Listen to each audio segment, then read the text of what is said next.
La metafísica, presentado por Diego Martínez Hernández, Bresly Rivera Sánchez, Héctor Alonso Álvarez Martínez, Ruth Hepsiba Martínez Palma y yo, Damaris Muñoz Ayala. ¿Qué es la metafísica?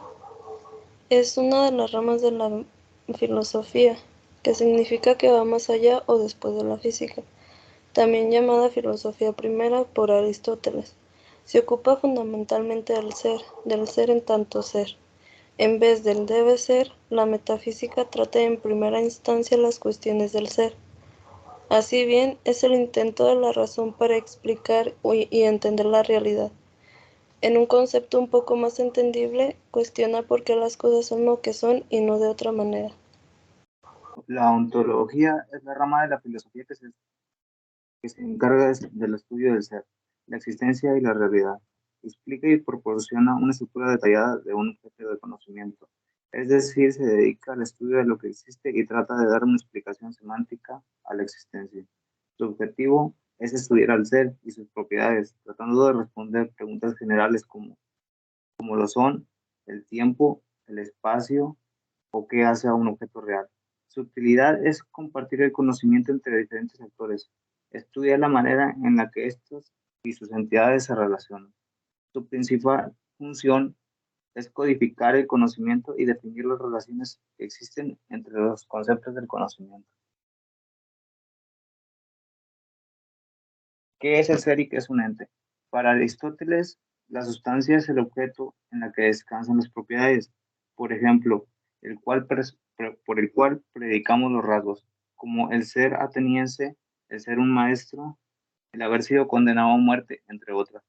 Los accidentes o las propiedades de las cosas solo existen vinculadas a la sustancia. Por ejemplo, no puede darse la blancura como tal, sino cosas u objetos blancos. Como definición, el ente es todo lo que puede ser o es. La naturaleza de la casualidad.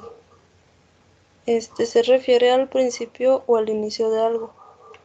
Tomemos un ejemplo de un objeto común y corriente para ver los problemas metafísicos que ocurren. Este concepto se utiliza para más, para nombrar la relación de una causa y su efecto. La teoría de Aristóteles para explicar la causalidad de los seres de la naturaleza es el siguiente. Tenemos 4 causas, la cual la primera es material. Esta se refiere a lo que está hecha una cosa y por la que sigue siendo. La segunda es la causa normal. Esta se entiende como lo que un objeto es o la definición de un objeto. Por ejemplo, cierto animal es un perro. El concepto de perro sería la causa formal. Ahora la causa eficiente, que se refiere a la verdadera fuente de cambio o de reposo de un objeto. Por ejemplo, la causa eficiente de una mesa es el carpintero. Y por último, la causa final, donde ésta se refiere a la existencia de un objeto o para lo cual llegará a ser. Con el ejemplo de la mesa se usará para comer sobre ella. El problema de los universales. Por definición de universales se entiende que son las características abstractas o generales, propiedades o formas de relación. El problema de los universales involucra varias áreas temáticas, que son la psicología cognitiva, la epistemología y la ontología, entre otros. Se refiere al modo en que pensamos, percibimos y cuáles son las realidades a ser conocidas. La pregunta es que si es real, como dicen los realistas, o una mera conveniencia conceptual, como dicen los normalistas. El determinismo.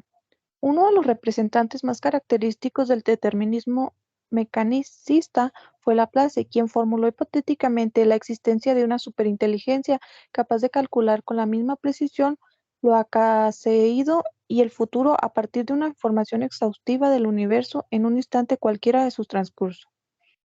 El determinismo mecanicista prevaleció en la física sin cuestionamientos hasta finales del siglo XIX, cuando los trabajos Poincaré manifestaron limitaciones intrínsecas en la predicción de la evolución temporal de algunos sistemas mecánicos. Todavía sigue siendo posible sostener un determinismo en la dinámica de los sistemas caóticos, aunque esto exija una interpretación peculiar.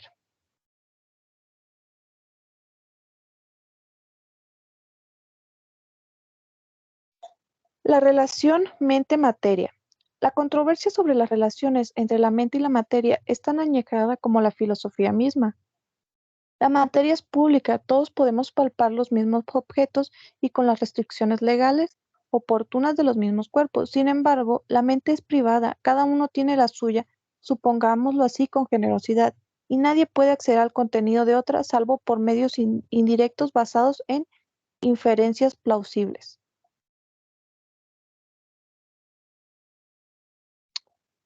La identidad. La identidad personal está formada por estos rasgos que lo hacen a uno, precisamente identificablemente. Decimos que la identidad de una persona está hecha de esas propiedades que perduran en el tiempo y que la hacen a esa persona distinta a los demás y reconocida como un individuo particular. Algunos psicólogos y filósofos de habla inglesa han acuñado la palabra self, traducido como sí mismo, para referirse a la suma de esas características que la persona sabe que posee y que la hacen diferenciable del resto de los congéneres. ¿Cómo se forma la identidad o el self? La, la más influyente de las teorías, que es la teoría del filósofo psicólogo norteamericano George Herbert, dice que un individuo construye su identidad personal en una especie de diálogo con los demás. Las personas se individualizan, es decir, adquieren una identidad a través de la socialización. La identidad del self es entonces resultado del encuentro de estos dos aspectos, nuestras motivaciones más íntimas y creativas con las normas que nos han enseñado nuestros mayores.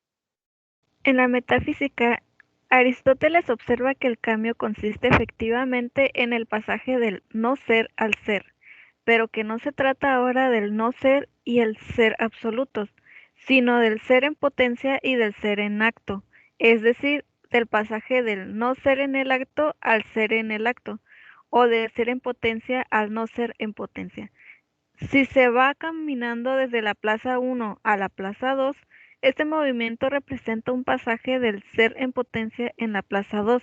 Al ser en acto de la plaza 2, el movimiento es precisamente este pasaje de la potencia al acto. Puesto que el ente tiene dos sentidos, en acto y en potencia, todo cambia del ser en potencia al ser el acto. La naturaleza del espacio y el tiempo. Aristóteles argumentó con cierta extensión el libro 6 de su Física en contra de los antiguos atomistas que insistían en que átomos se mueven en un vacío infinito.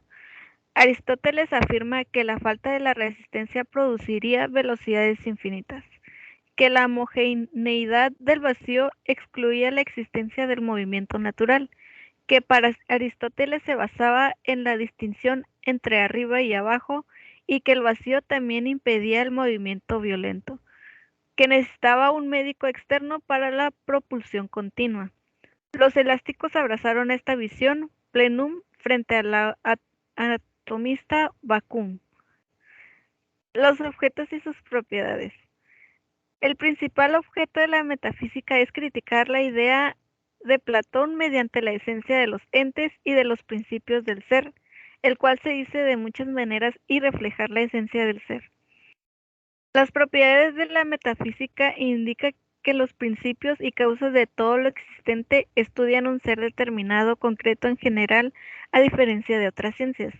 Indica también que no hay realidad sensible y tampoco intangible, sino que la sustancia es forma privilegiada del ser, se separan en material y en dos grandes grupos como sustancia y accidentes, que son la cantidad, cualidad, relación, lugar, tiempo, situación, condición, acción y pasión.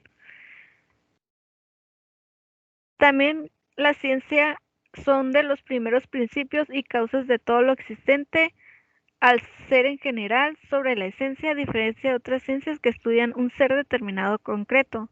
Es decir, es especulativa porque parte de una idea principal mediante la cual interpreta la realidad. Ejemplo, el ser o Dios. Es inductiva porque busca unificar los resultados e ideas de las ciencias. y tiende a ser reduccionista o despreciativa hacia proposiciones o doctrinas científicas.